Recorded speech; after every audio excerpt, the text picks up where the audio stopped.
इसको फिर से एक बार मोदी जी पूरा करेंगे। उसका कारण है मोदी जी चुनाव से पहले, घोषणा से पहले, चुनाव जब घोषणा होनी होती है उससे पहले जो संकल्प पत्र जारी करते हैं वो तो पूरा करते ही हैं, उसके अतिरिक्त बहुत सारे कार्य ऐसे पूरा करते हैं जिससे जनता में ऐसे ही ऑटोमेटिक उनके प्रति माहौल बन जाता है।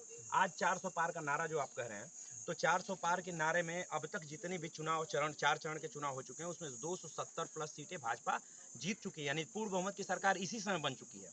उसका कारण मैं बता दे रहा हूँ। जिन जिन क्षेत्रों में चुनाव, सबसे पहले तमिलनाडु को ले लीजिए जहां पे भारतीय जनता पार्टी कभी शून्य थी, आज की डेट में वहां पे हमारे भारत में सबसे भारतीय जनता पार्टी का आकर कद्दावर युवा नेता और संघर्षशील, जिसको समाज वहां बेहद प्यार दे रहा है, ऐसे के अन्नामलाई जी, जिनके प्रभाव में 4 से 5 सीटें भारतीय जनता पार्टी तमिलनाडु में जीत रही है। केरल में हम लोग कम से कम 2 से 3 सीटें जीतेंगे, वहाँ उनको शशि थरूर को हराने वाला भी होगा।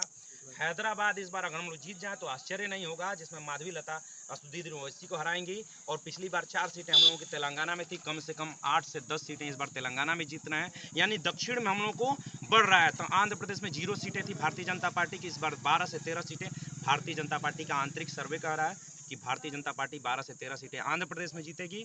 उड़ीसा में हम लोगों की सीटें बढ़ रही हैं, इस बार कम से कम 13 से 14 सीटें उड़ीसा में होंगी। और पश्चिम बंगाल में जो 18 सीटें हम लोग थी और 22 सीटें तृणमूल कांग्रेस थी, इस बार कम से कम 25 सीटें भारतीय जनता पार्टी होगी, 12-13 सीटों में सिमट जाएगी तृणमूल कांग्रेस।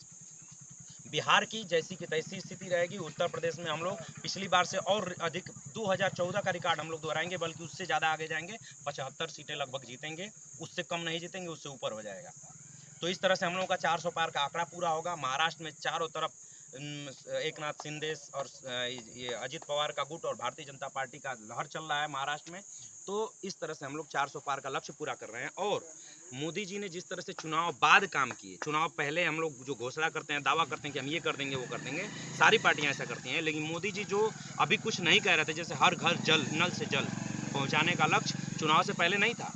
मोदी जी ने हर घर नल से जल जो पहुंचाने का प्लान बनाया, आज आधे गांव में, देश के आधे गांवों तक पहुंच चुकी है और धीरे धीरे ये लक्ष्य की पूर्ति तक पहुंचेगी। हमने पूर्व में मोदी जी ने अभी कहा, इसी चुनाव में कह दिया है कि हम सूर्य घर योजना से बिजली फ्री करेंगे। तो ये सबको विश्वास हो रहा है, भारत का एक एक नागरिक विश्वास कर रहा है कि मोदी जी आएंगे, जो कह के गए हैं वो पूरा करेंगे। और इस तरह से जनता के प्रति, जनता उनके प्रति रुझान में एकदम आगे चल रही है।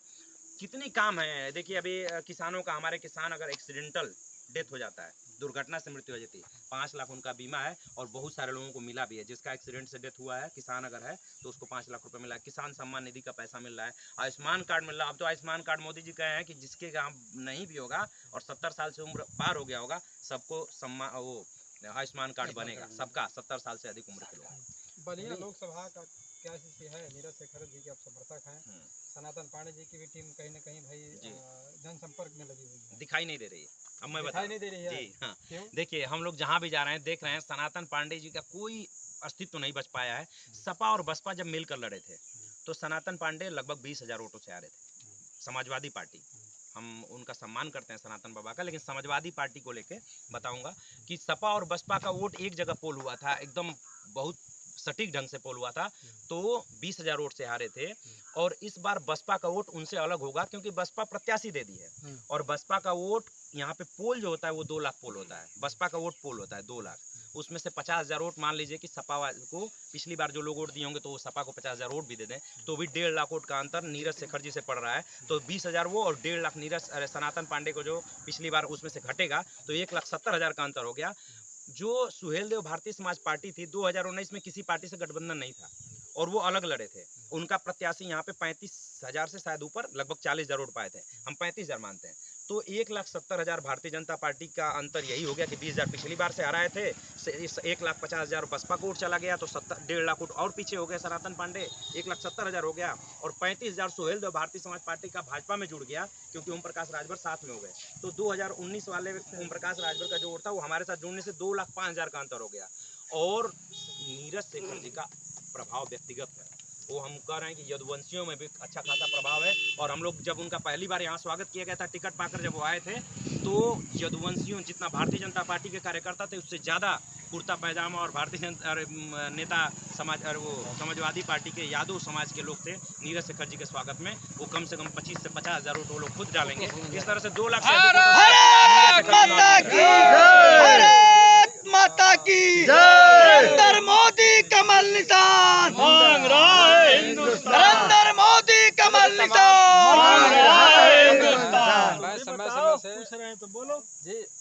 भाई नारा तो लगा रहे हैं, कहीं ना कहीं नारे में कितना मजबूती है? 100% मजबूती है। इस बार 400 पार नहीं, 450 पार हम लोग जाएंगे। इसको कोई रोकने वाला नहीं है। और नीरज शेखर जी यहाँ 1.5 लाख से ऊपर से जीतेंगे, ये भी हम वादा करके जाते हैं वृक्ष के नीचे। ये 100% सत्य होगा। भाई बिल्कुल, कार्यकर्ता जो है बिल्कुल यहाँ लगे हुए हैं, जगह जगह आप देख सकते हैं किस प्रकार जो है। और समय समय से जो है और बात होती रहेगी किस प्रकार जो है कार्यकर्ता किस प्रकार मजबूत बना रहे हैं। और कहीं ना कहीं आने जो 1 तारीख को जो चुनाव होना है उसमें कौन प्रत्याशी जीतेगा ये तो समय की बात होगी, लेकिन कहीं ना कहीं कार्यकर्ताओं में 100% जो है उत्साह बना हुआ है कि नीरज शेखर जो जीतेंगे। इस खबर के लिए इतना है। और भैया बड़ी कविता जरा इधर आ जाइए। मैं देखता हूँ कि भाई जब मुलाकात हो तो आप एक कविता जरूर सुनाएं। क्या टोपी भी लगाए हैं भाई, और टोपी भी लगाए हैं, जगह जगह आप लोग प्रचार प्रसार भी कर रहे हैं। स्टार प्रचारक हैं, कुछ बता दीजिए यहाँ से भाई कविता के माध्यम से। फिलहाल में तो कोई कविता नहीं है अभी कहूँगा, लेकिन ये बताना चाहूँगा कि हमारे नीरज शेखर जी और जिस